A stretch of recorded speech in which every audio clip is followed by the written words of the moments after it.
We continue our reading of Lest We Forget. Today's reading, February 19. Ellen White's First Vision, Part 1.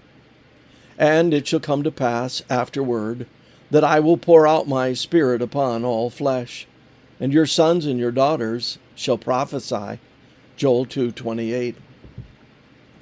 In December 1844, Ellen Harmon was praying with 4 other women in the house of a Mrs. Haynes of Portland, Maine. While we were praying, Ellen notes, the power of God came upon me as I had never felt it before. Life Sketches, page 64. During the experience, she wrote, I seemed to be rising higher and higher, far above the dark world. I turned to look for the Advent people, but could not find them.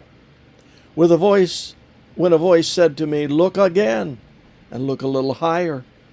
At this I raised my eyes, and saw a straight and narrow path cast up high above the world. On this path the Advent people were traveling to the city, which was at the farther end of the path. They had a bright light set up behind them at the beginning of the path, which an angel told me was the midnight cry, the preaching of the October 22 date as the fulfillment of Daniel 8:14.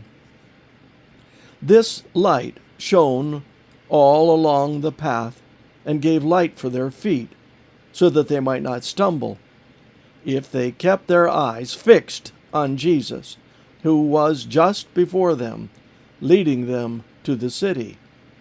They were safe. But soon some grew weary, and said the city was a great way off, and they expected to have entered it before.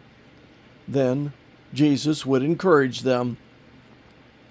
Others rashly denied the light behind them, and said it was not God that had led them out so far. The light behind them went out, leaving their feet in perfect darkness, and they stumbled and lost sight of the mark and of Jesus, and fell off the path down into the dark and wicked world below. Soon our eyes were drawn to the east, for a small black cloud had appeared, about half as large as a man's hand, which we all knew was the sign of the Son of Man. We all in solemn silence gazed on the cloud as it drew nearer and became lighter, glorious, and still more glorious, till it was a great white cloud. Then Jesus' silver trumpet sounded as he descended on the cloud.